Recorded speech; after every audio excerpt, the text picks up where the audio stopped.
The content of this podcast is based on medical fact and evidence-based practice from credible authoritative sources, but is not a substitute for your institution's policies, procedures, common sense, or good judgment. The views and opinions are those of Eric Bauer and FlightBridgeED in their entirety.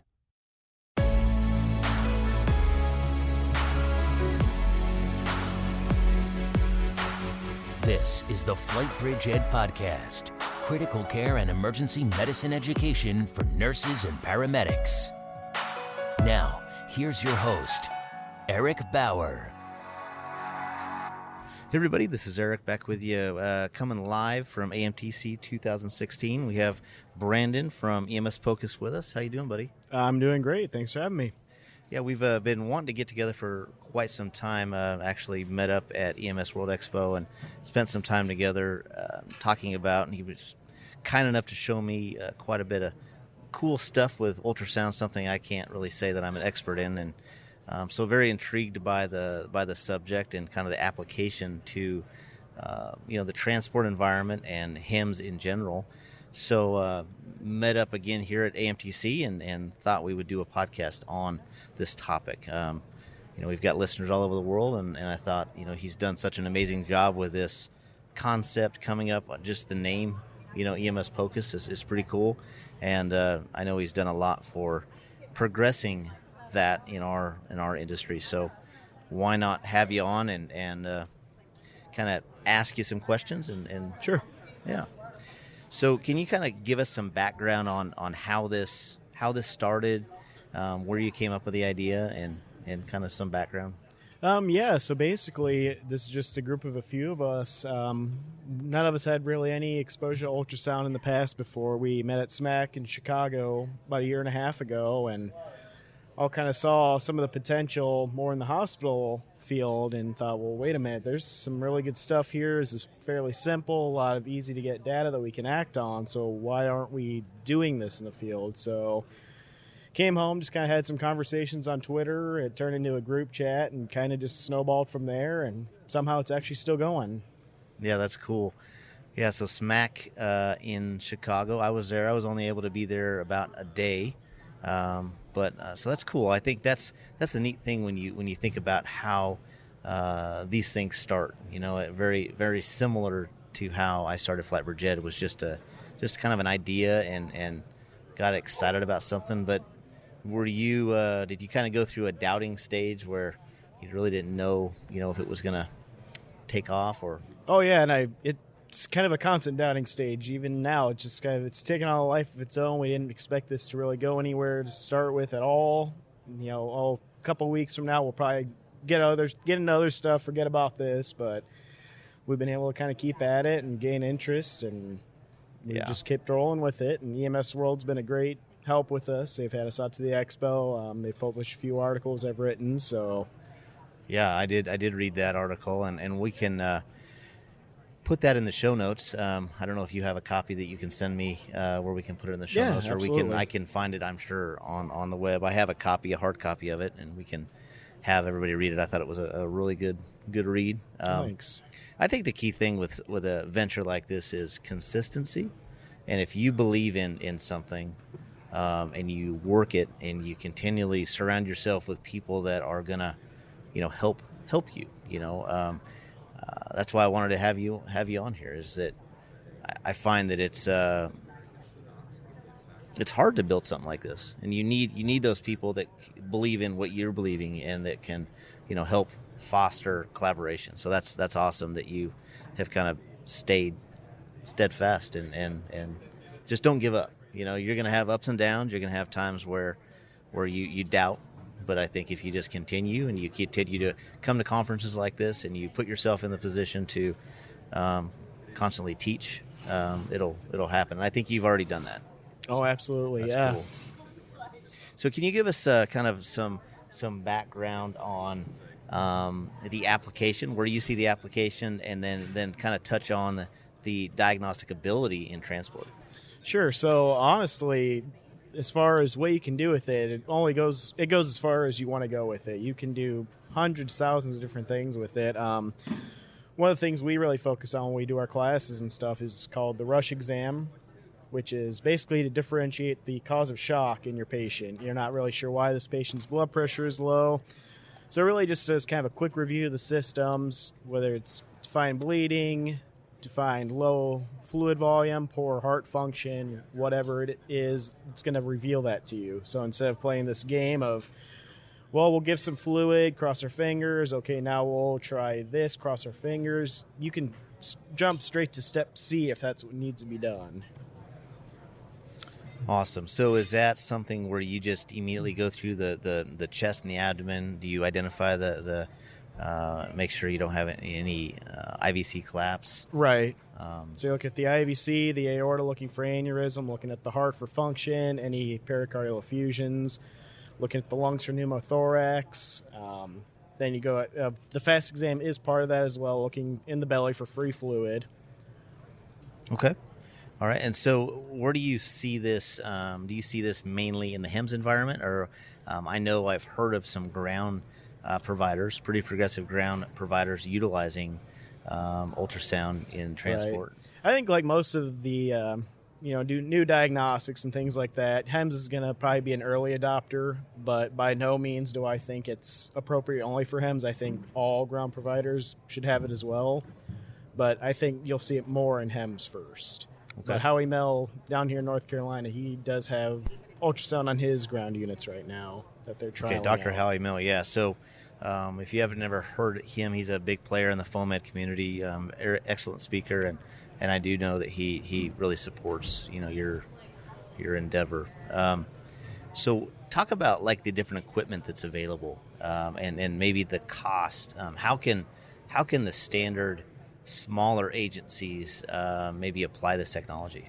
Sure. So there's a lot of portable options now. In the past, they've all been the larger laptops for your quote-unquote portable options, but now you've got tablet-based ones, you've got phone-based units that connect to your iPhone or your Android tablet. So it's just kind of whatever fits the agency's needs. Quality is a huge issue, so that's something that definitely needs to be focused on as far as screen size and image quality, but there are multiple options out there. So what's a kind of a standard price range that we're looking at for a unit? As far as I'm aware, look, probably about $20,000 for everything you're going to need, which sounds like a lot, but when you start considering all the applications and what all you can do with this compared to your $40,000 Life Pack or Zoll monitor, no one likes to spend money, but I think it's more than worth it in the end. Yeah. So how do you feel about our ability to utilize differential diagnosis? Obviously, is kind of what has driven the paramedic side of education, and I know the nursing side is maybe taught the similar approach. We go about things maybe a little differently, but when we bring both of those disciplines together in the HEMS environment, those two disciplines collide, and we try to pick up the different expertise from each side. How do you see this fit into our ability to use differential diagnosis? Is this something that is going to give you more answers? Is it more of a definitive answer? Yeah, I think in a lot of cases you're going to find more of a definitive diagnosis. One thing I want to stress is that this does not replace a physical exam. We're not saying anything like that. This is not a magic tool. It's a tool. It gives you information. It augments your physical exam. But, we've got some of these physical exam findings that we learn about in textbooks, Beck's triad, things like that. The textbook makes it sound like you're going to see this, but in reality, that's highly specific, but sensitivity is terribly low. You're never really going to see these things in real life. There's one study in Australia a couple years ago about paramedics diagnosing pulmonary edema in the field, which bread and butter thing, no big deal. Obviously, we can all do that. Turns out they only diagnosed it 29% of the time, and only 3% of all pulmonary edema patients had the pink frothy sputum that we're told in medic school, by God, you will see this and you will know. But in reality, again, highly specific, sensitivity, not so much. With ultrasound, you can diagnose pulmonary edema in seconds. Wow, yeah. So do you feel like the utility of this is going to be probably more beneficial in the trauma arena, or do you think where do you see it as the most beneficial? Where are we going to get the best bang for our buck? I actually think it's going to be medical, which might sound a little odd. We've talked about the FAST exam for 10 plus years in ambulances, yet you notice we don't have ultrasound. Theoretically, okay, you can bypass the ED, go straight to the operating room. Personally, I don't know of a system where that's going to be acceptable if that's actually going to happen. Not saying the FAST exam does not have utility, but if I was writing a budget, I don't think I could justify $5,000 if that's all I'm using it for. Sure. So now you move into these medical cases, kind of these unknown, respiratory distress. We're not 100% sure what's going on. I think that's where you're going to really see the high yield from. And you can find things that you can take action with, that you're actually going to change your treatment in the field. Okay. Is there any research backing? Have you guys been a part of any research? Or, you think about a guy like Dr. Howie Mill placing it in his system.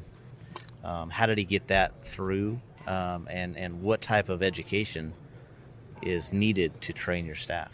Right. So I can't speak to specifics of Dr. Mellow's program. I know there are a few small pre-hospital research projects going on right now in the U.S.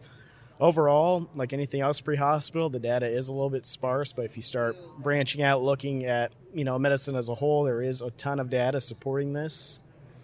So I guess you could say maybe it benefits patients in the hospital, but not pre-hospital, but I don't really see how that's possible from a physiology standpoint. So we definitely need more research done pre-hospital to really sell it, but I think medically speaking, there is enough data there already. Yeah, I mean, I kind of go back to, late 1990s, we'll say 98, 99, and the advent of 12-lead interpretation. And exactly. Mike Verkest, my colleague here at FlightBridgeED and co-host for the Second Shift podcast, we were involved in that initial implementation. And I think there had maybe only been one other program in the country, and I think it was in New Mexico, if I remember correctly, that had started doing 12 leads in the field. And so we were very unique in the area we were at to be able to do that in, 99, 2000. That was when we started it. But there was a lot of skeptical people on is this going to change outcomes? And we've seen now, you fast forward 16, 17, 18 years, and I still argue that it is probably the biggest thing that we've seen in the pre-hospital environment in advancing care. And so then I kind of segue into EMSPOCUS. And I mean, I think if we can give our providers better tools, harness them with good critical thinking to where they can identify based on differential diagnosis, presentation, mechanism of injury, all of those things, and then teach them a quick exam, like you were saying, that's going to enable them to make better decisions on hospital selection or air transport. I think if it's utilized correctly, then I think absolutely the utility is there. We just have to, I think, sell that to the decision makers out there and add that as a second piece, or not a second piece, but another viable piece of equipment that needs to be on all transport vehicles. Absolutely, and that skepticism is nothing new. Kind of researching the history of diagnostics and everything, I've gone back and, found all these quotes from doctors 50 years after the stethoscope was commercially available, and they're, these quotes, you could replace the word stethoscope with ultrasound. It's hard to learn. It's not going to help the patient. A real doctor doesn't need a stethoscope. So this is nothing new. Every time a big change comes like this, you're going to have that skepticism, and I'm not saying it's a bad thing. There should be some skepticism involved. We want to make sure this is the right thing, but yeah, and I think when you think back at the and you use the 12 lead again as an example, we taught where do you add that into our initial assessment, or when you get on scene with a patient, is this going to lengthen scene times? But we taught to add that as a fifth vital sign, delegate those small things to your partner, or if you have first responders on scene, get them applying the oxygen, get somebody else doing the IV, and get that 12 lead as part of the first 2 or 3 minutes. So I think you could easily add this just like we did before. It's just a kind of a different mindset, adding something else, maybe evaluating what we're doing and what's important, and I think I definitely see the utility. Yeah, like you said, it'll absolutely change the flow, but again, that's not a bad thing. And it should be noted, too, that unlike a 12 lead, you can do these in a moving vehicle. It does not affect your image quality. So, nothing says that you're going to extend scene times at all if you're doing this right. That's a good point. Just at EMS Expo, when you took me over there and you guys were showing me, and we had that guy on the table as a guinea pig, but just the ability to see the top of the aortic arch and the IVC, and how quickly, I was over there about 30 minutes, but I was already becoming more comfortable with looking at those images. I have to say that ultrasound for me, I don't see really well three-dimensionally like that. I really have a hard time seeing, I don't know if that's the right word, three-dimensionally, but abstract-wise. Right. It's just not how my mind is. I think Mike said that, what am I, left-brained? Is it left-brained? Right-brained? I'm not artistic. The non-artistic creative side. Yeah, I'm definitely not that way. But I was starting to become comfortable. So what do you think is the time frame to teach a paramedic or nurse to be comfortable and make good decisions based on that ultrasound? Yeah, so again, there's so many applications. It kind of depends on what you're looking at, but as you said, it's almost surprising how comfortable you become, how quickly that happens. Just you keep looking at it, things start making a little more sense. I don't want to quote this offhand. I don't remember the exact specifics, but I know there was a study done with paramedic students. I think they taught them how to identify pneumothorax in 20 minutes. And after that 20 minutes, they were hitting with the sensitivity and specificity of a radiologist. So, depending on the application, some of this stuff is very low-hanging fruit. It doesn't take a whole lot of training, and you're getting really important information. Wow, awesome. Well, is there anything that we haven't kind of hit on that you think it's important that our listeners know about? I think we've really covered the very basics. Like we said, it's not going to extend scene times. That's a big concern. That's something that, like anything else, if you don't do it the right way, if you do it irresponsibly, sure, it will. But, if you have discipline and do this right, it's not going to be a concern. All right. Is there a specific device that you kind of see that is on the market now or they're developing that you think that's going to be, not to have any conflicts of interest, but Sure. that you see as maybe optimal for the transport environment, that kind of, if you mix the ability for the equipment to be accurate, right, the technology is there, and then the cost, if you kind of bring all those together, is there anything kind of sticks out that you think is pretty cool? I don't know if there's any exact device, but Terrason, Philips Lumify, they've both got some really nice devices. Clarius is another portable one. I think they're almost getting FDA approval any day now, so that'd be something to look at in the future, see how that turns out. But there's definitely multiple options at this point. Awesome. All right. Well, if you don't have anything else, I know this is kind of a brief podcast, but I'm excited that we were able to kind of talk about this, get this out to our listeners. And, if you could give your how to spell your name, your email address, if you don't mind people emailing you if they have questions, if you could give people their contact information, I could also post it in the show notes. That'd be great. Okay. Yeah, it'd be great. And feel free to reach out. Branden Miesemer, Miesemer, bmiesemer@gmail.com. All right. I am at bmiesemer. All right. Yeah. Follow him on Twitter. And for all of our listeners, we really appreciate everybody that came by the booth over the last 3 days. Just an amazing outpouring. Very humbled by the nice kind words. And until next time, we will talk to you soon. This has been a production of the FlightBridgeED Podcast, leading the way in pre-hospital critical care and emergency medicine education. For more, visit FlightBridgeED.com.